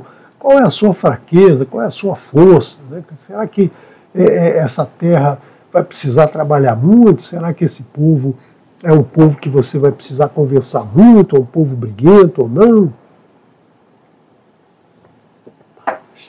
Será que são poucos? Ou tem muita gente lá, a gente vai ter que brigar com muita gente? Né? Então, são essas questões que Moshe pediu para eles verem. Mas isso é importante. Nós estamos indo com o Eterno está do nosso lado. Se a terra é ruim, mas ele diz que a terra é Zavat Halav Devash, a terra vai mandar leite e mel. Então, o que me interessa saber se ela é uma terra boa ou ruim? O Eterno já disse, tem que confiar nele. Né? Não adianta querer dizer que é diferente. A terra não é nada disso. Mas o Eterno disse que vai ser. E depois a gente vai ver que essa terra foi conquistada. Né?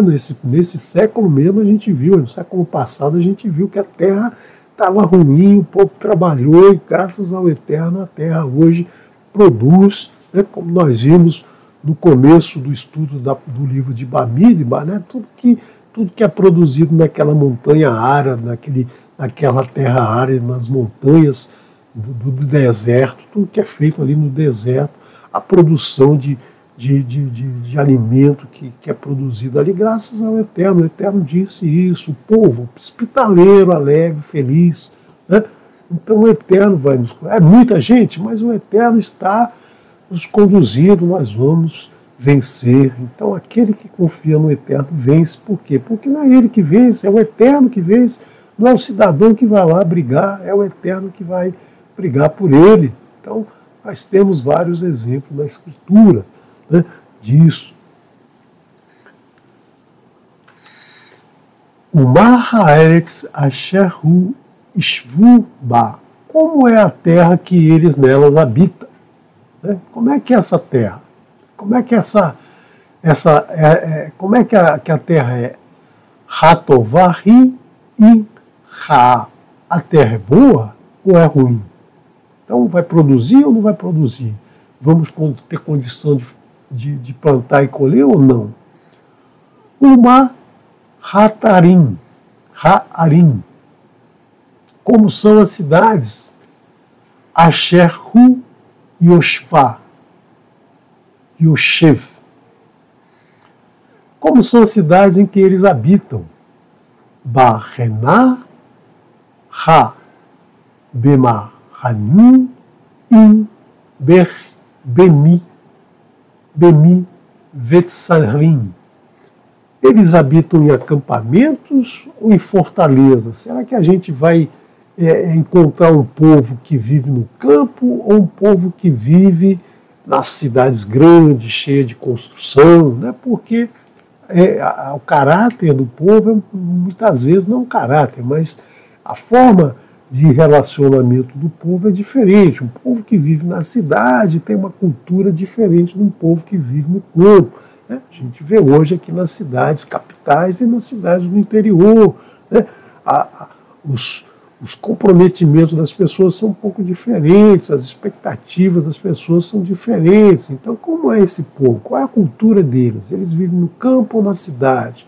É uma cidade de fortaleza ou é uma cidade, né, do campo? Como é a valentia desse povo? Então, nós vemos que isso aí é importante para aquela pessoa, né, que está fazendo um tour, que vai lá conhecer o povo, mas para o Eterno não havia problema nenhum. O Eterno sabe, né, o Eterno sabe como é o caráter daquele povo, o Eterno sabe como são as pessoas que vivem, sabe como são as cidades. Não vai ter problema nenhum quem for com o Eterno no momento que o Eterno quer, né? No momento que o Eterno quiser que a pessoa vá, a pessoa vai, né, numa boa. Então, quem tem fé no Eterno obedece ao Eterno. Não adianta dizer que tem fé se não obedece. Né? Aquele que tem fé no Eterno obedece ao Eterno e não se preocupa com esses detalhes. Ah, será que a terra é boa? Ah, será que lá Chove, será que lá dá para plantar? O Eterno já disse isso tudo. A terra é boa, a terra manda leite e mel, o povo lá são esses. Então, fica tranquilo, né? Fica tranquilo que, né, que quem está conduzindo é o Eterno. O Eterno está indo na sua frente, você está indo na nuvem do Eterno. Então não adianta dizer, né, não adianta como muitos dizem, eu tenho fé no Eterno, faço tudo do meu jeito, mas eu tenho fé que o Eterno vai fazer, né, vai fazer tudo que eu quero. Não é assim que funciona. Você tem que obedecer ao Eterno, você tem que confiar no Eterno, você tem que obedecer ao Eterno, porque senão, né, senão é aquela fé da boca para fora, a fé que não serve para nada, uma fé de religião, uma fé que veio lá dos gregos, né, que adoravam vários deuses, confiavam naqueles deuses, adoravam aqueles deuses que eles mesmos criaram, não serve para nada.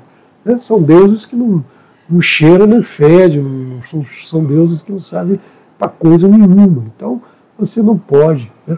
Você tem que confiar no Eterno, nas palavras que Ele te dá, no ensinamento que Ele nos traz, toda semana, né? Todo dia, toda hora, todo minuto, todo segundo Ele está nos ensinando, nos ensinando.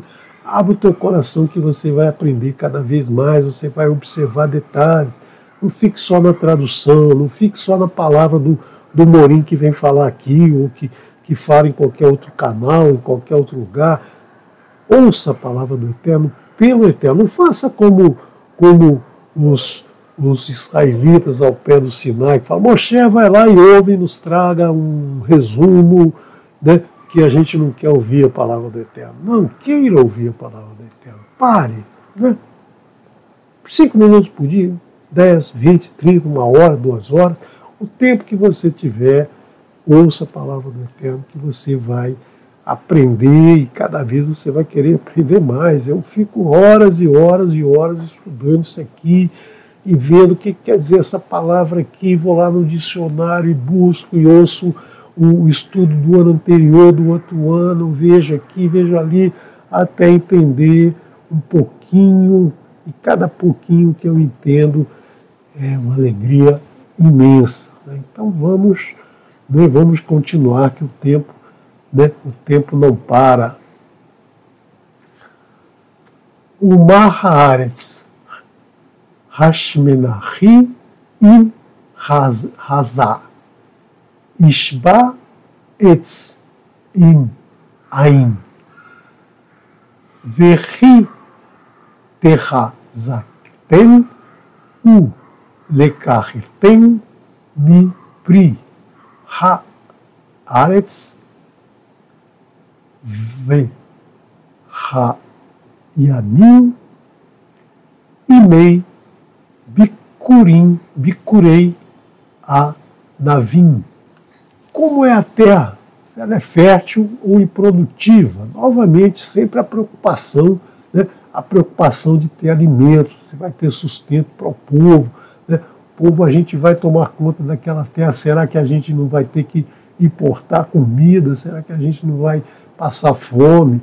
Se há árvores ou se não há árvores, né? Se a terra lá é um deserto só, se tem árvores, se tem rios, se tem vegetação, né? E sejam fortes e tomem dos frutos da terra. Aqui nós temos um detalhe. Verhayamim imei bikurei a navim. E aqueles dias eram dias das primícias das uvas. Então nós já sabemos aqui quando foi que eles partiram, né? Quando foi que eles estavam deixando o acampamento, deixando a nuvem, indo lá para aquele lugar. Naquele momento eram as primícias das uvas, que sempre acontece, né? Sempre acontece no início do verão, mais para frente são as uvas mais suculentas, mas aqui já aparecem as primeiras, né? As primeiras frutas, as primeiras uvas aparecem.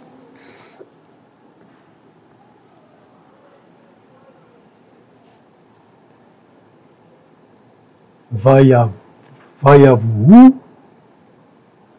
Vayavou ad Nahal Eshkol, vai retu, Mishan ze morá.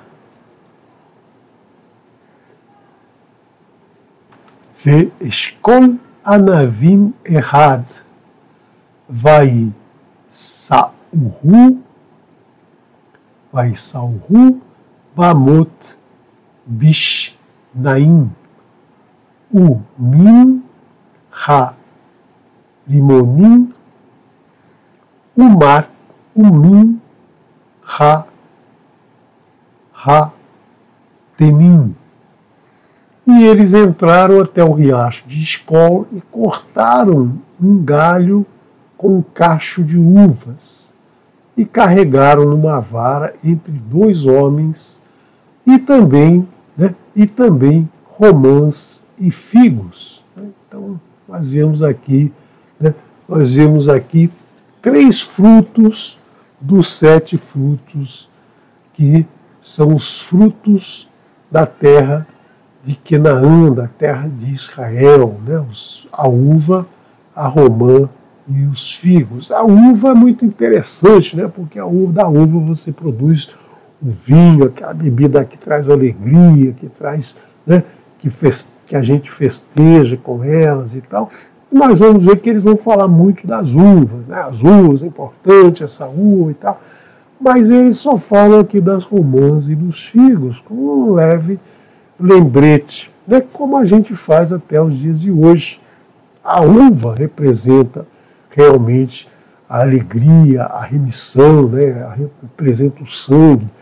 Mas é isso que a gente quer, né? A gente quer a remissão dos nossos erros, das nossas transgressões. Mas para isso a gente precisa das romãs e dos figos. O que são as romãs?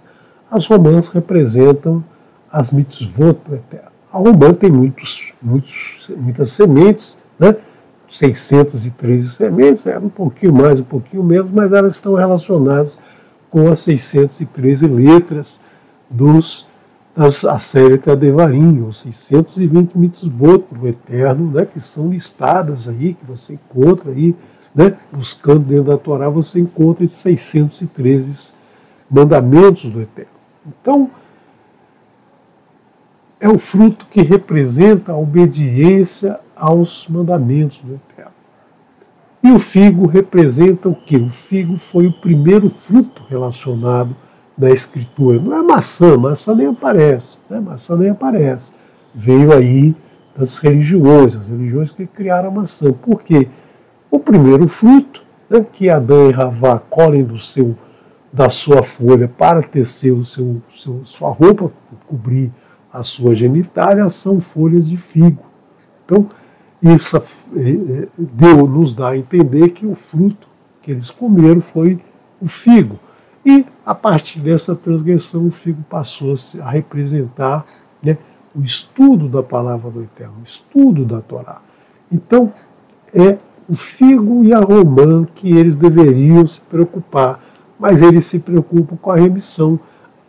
Até os dias de hoje as pessoas se preocupam mais com a remissão dos seus erros do que ouvir a palavra do Eterno, do que cumprir os seus mandamentos. Né? Então, nós vemos isso sempre. Né? Então, esse exemplo aqui, se a gente usar essa porção aqui no nosso dia a dia, a gente vai crescer muito no caminho do Eterno.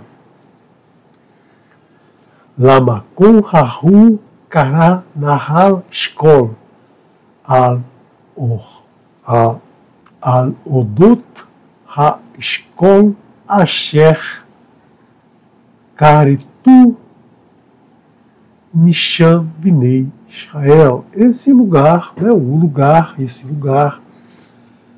lá Matan Hahu, esse lugar, Kará se chama Nahal Eshkol. É córrego do Eshkol, não o vale do Eshkol. Né? Muita gente chama aqui de vale, muita tradução traz vale, mas não é vale, é um córrego, é um riozinho, né? Por causa do cacho que cortaram dali os filhos de Israel. Então, eles levaram esse fruto, como Moshe havia ordenado a eles. Vaialu veiaturu et haaretz midbar sim ad rehov libo Hamat. E eles subiram e investigaram, né, fizeram uma investigação, a terra do deserto de Tzim até Rehov, a entrada de Hamat. Vaialu Banegev, e subiram o Negev. Vaiavu ad Heveron, ad Hevron. Vamos voltar aqui. Vaialu Banegev, Vaiavu ad Hevron. E subiram o Negev, e chegou a Hevron. Veja que aqui nós temos um verbo, né, no singular. Nós temos um verbo aqui no plural, e subiram e chegou. Chegou quem? O grupo. Né? Todos eles, cada um dos homens subiu, e o grupo, né, chegou a Hevron, a cidade de Hevron. Vesham Ahimam. E ali estavam Ahimam, Sheshai, Talmai. E estavam ali 3 cidadãos, Ahimam, Sheshai e Talmai. E Eldê, Anak, os filhos, os descendentes, os nascidos de Anak. Né? Anak é o grupo de é o nome de uma pessoa, né, que dá origem aos anaquinhos, os homens grandes. Né? Verhevron, Sheva, Shanim, Ni Vinetá, Lifnei, Tsoan, Mitzrayim. E Hevron foi construída 7 anos antes de Tsoan, no Egito. O que quer dizer isso? Né? Então quer dizer que eles chegaram nesse lugar e encontraram os filhos de Anak, né? Crianças ainda, que depois vão ser cidadãos grandes, que vão ser encontrados mais depois lá no livro de Yehoshua. E aí ele cita que Hevron é uma cidade que foi construída 7 anos antes da cidade de Tsoan. Hevron foi construída por um homem chamado Kiriat Arba, que era o pai de Anak, que era um homem alto, né? E esse nome Kiriat Arba também passou a se chamar Hevron. E Anak era um homem alto, então seus filhos eram altos. Isso vai trazer consequências. Amanhã nós veremos as consequências desses homens altos, dessa impressão que eles tiveram desses homens altos aí, descendentes de Anak. Mas você vê que eram crianças ainda, né? E ele dê, ou seja, eles vão construir em cima disso uma história aí que vai ser uma história inverídica, irreal, uma história imaginada por eles. Né? Então nós vamos ver amanhã pela manhã essa situação. Então eles estavam aqui, né?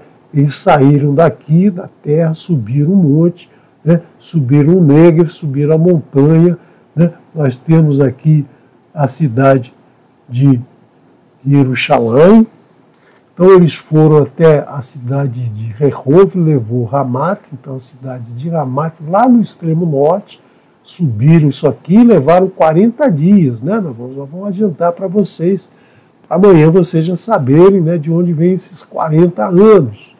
Já vimos vários períodos de 40 e agora mais 40 dias. Né? Saíram, caminharam, subiram o Negri subiram a montanha e foram até lá, reconhecendo toda a terra, né? O povo, se a terra era boa ou não. Então você vê aqui que eles vão trazer algumas impressões, mas eles viram muita coisa que eles não vão relatar. Então aqui foram em Ramat e aí voltaram, né? Voltaram em Hebron e aí passaram no rio Escol, aqui no verão, pegaram um galho com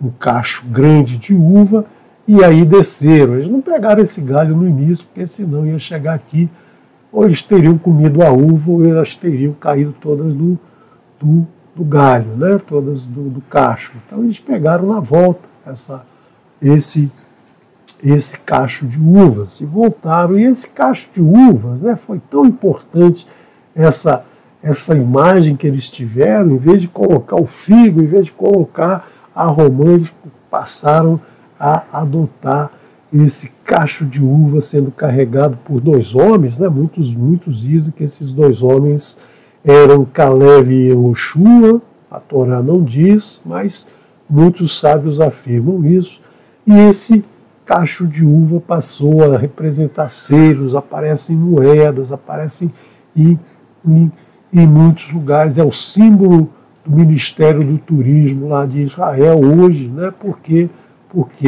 é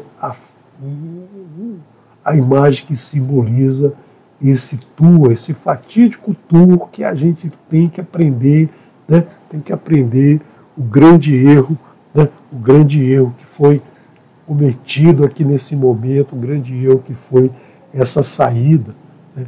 Essa saída da nuvem para ir acompanhar esse caminho, para fazer um caminho que o Eterno não havia dito para eles fazerem. Então amanhã nós vamos acompanhar aqui o que vai acontecer. Vamos agora ouvir Abicat Kohanim com o nosso querido Yosef Torres, né, que já está aí pronto para iniciar, né, iniciar com a sua bela voz essa bênção.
Que o Eterno te abençoe e te guarde.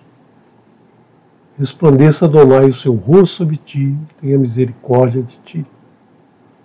Levante Adonai o seu rosto sobre ti e te conceda Shalom.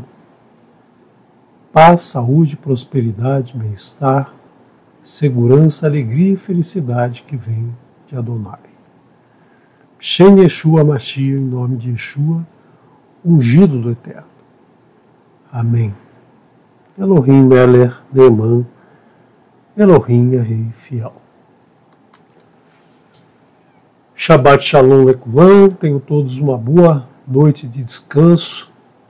Amanhã retornamos por volta de 10 horas para continuarmos esse estudo dessa porção que eu acho fantástica, uma porção que nós precisamos aprender com ela, não dá mais para a gente ficar saindo da nuvem, a gente ficar fazendo as coisas da nossa vontade, pedindo permissão para o Eterno.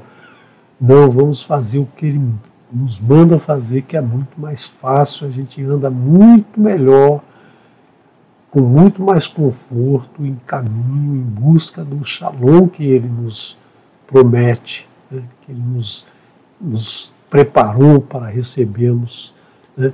Então, vamos aí agora, para descansar, ouvir uma música com a dupla Apavarim e amanhã retornamos, se o Eterno assim nos permitir.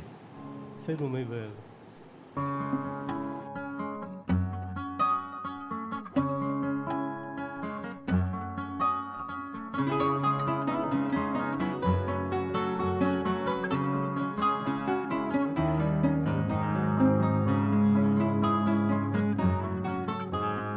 במדרון מעל הוואדי עץ השקדי הפורח באוויר ניחוח הדסים זה הזמן לפני הקיץ שהרמהל פותח ותמיד ברוכים הנכנסים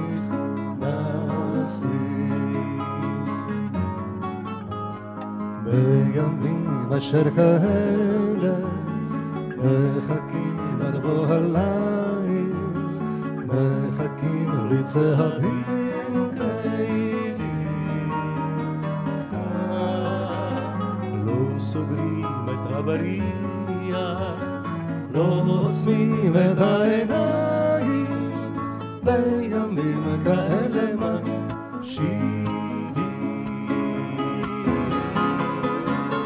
מי שרעב ימצא אצלנו בת של לחם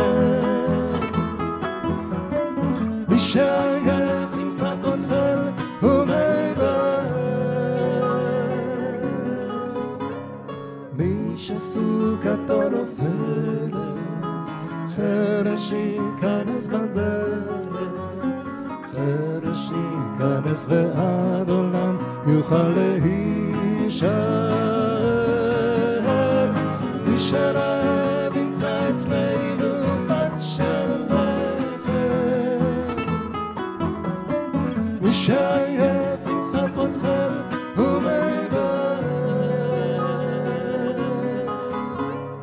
מי שסוכתו נופלת חרש ייכנס בדלת ותמיד יוכל להישאר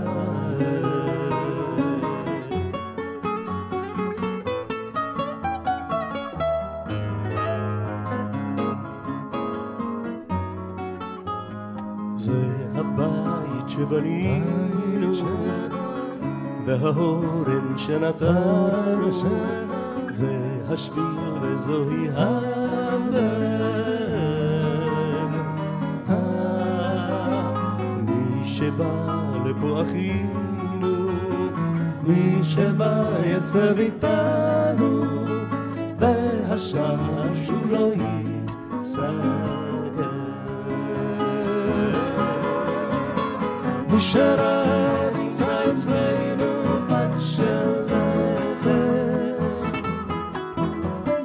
מי שעייף ימצא קוצר ומי בהר מי שסוכתו נופלת חרש ייכנס בדלת חרש ייכנס ועד עולם יוכל להישאר מי שרעב ימצא אצלנו בת של לחם מי שעייף ימצא קוצר ומי בהר